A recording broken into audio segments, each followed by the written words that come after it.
Hello everyone. In the last class, we have discussed plants, parts and animal products as a food, isn't it? Today we have to discuss, that is activity 4. They are given one activity is there. See, from all the food items you will have listed in a table 1.3. Choose those items whose ingredients are obtained from the plants. So whatever the things we have listed out here, so you should think of this one, where a brinjal comes from, where the chilies comes from, where the mustard oil, groundnut oil comes from, isn't it? So you will get to know that which part of the plant identify this. So I said that which one has a fruit, one has a seeds, isn't it? So take some dry seeds of moong or chana dala. Put a small quantity of seeds in a container filled with the water.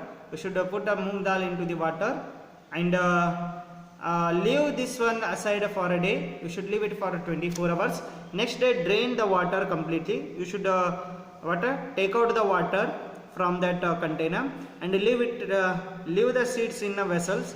You should leave that moong dal seeds in vessels itself. Wraps with a piece of a wet cloth set aside.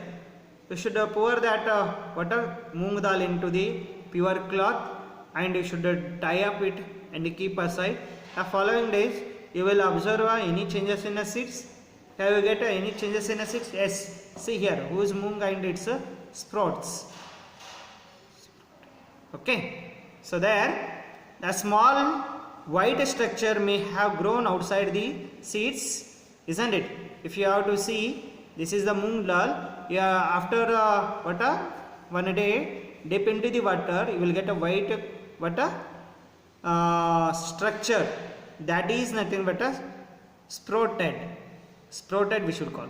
So if not, wash with the seeds in the water, drain the water and leave them aside and another day. So you should leave one more day, that white color structure is grown up, isn't it? Then covered with a wet cloth, the next day see if the seeds have sprouted. So if you should cover with the wet, you should see whether that white color structure is came or not. After washing the sprouted seeds, you can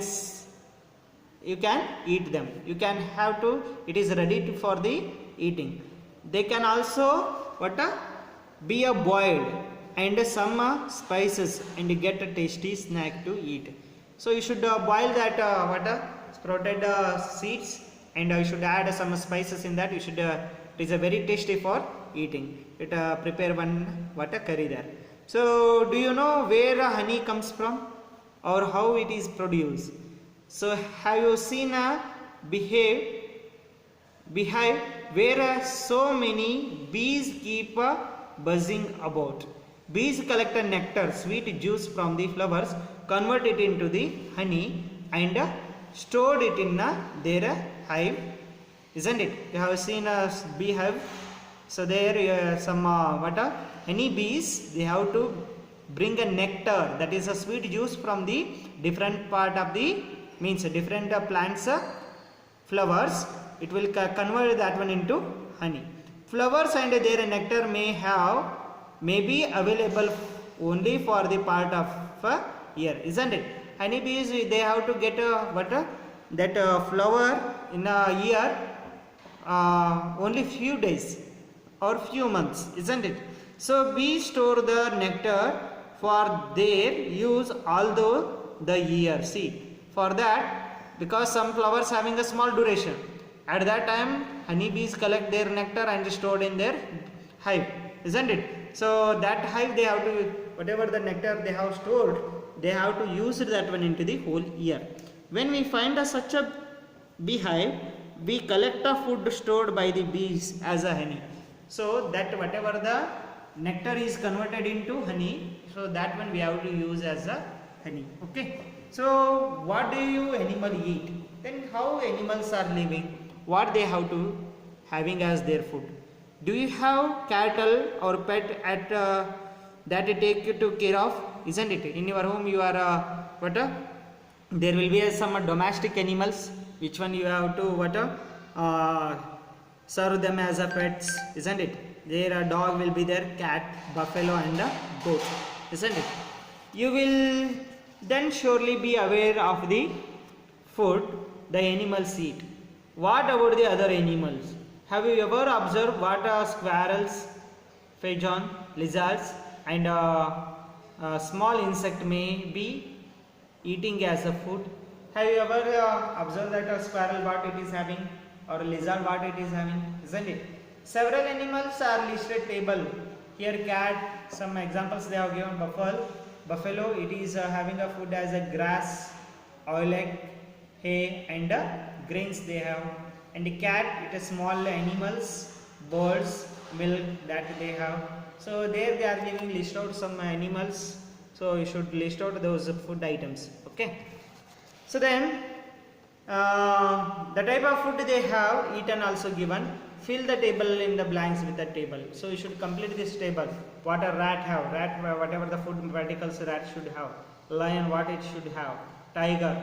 So like that smaller, if for example lion means small animals like a deer, rabbit, and a tiger also saying spider it having a small insects, house lizards it's also having a small insects, cow so it is having a water same grass, grains, human beings we are having a plants and as well as animals, butterfly it is having a nectar of the plants, flower, and the crows it is having a both veg and non-veg things, and others they have given. Okay, so then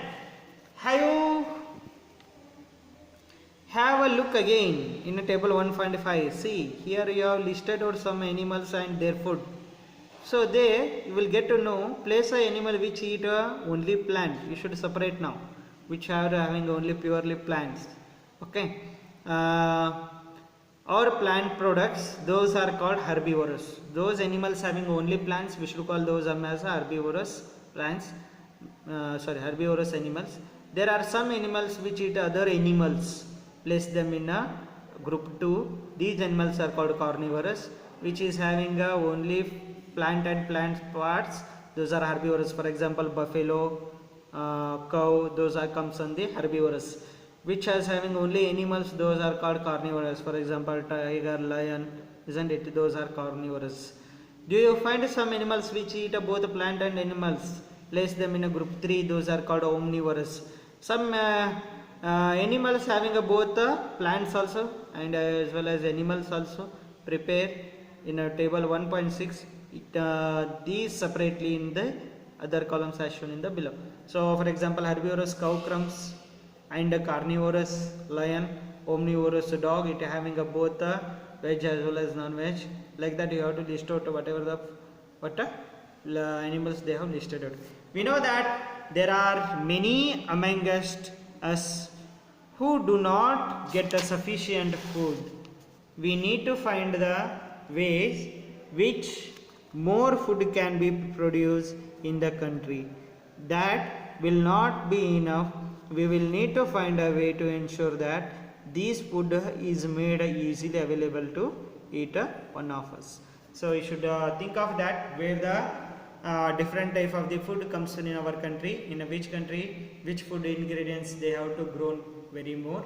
So from that we will need to find ensure that these food items made easily available to eat one of us. So how the farmers they have to prepare the food ingredients for several steps, isn't it? So those are things you have to think of here. I hope you all are getting this lesson. Thank you.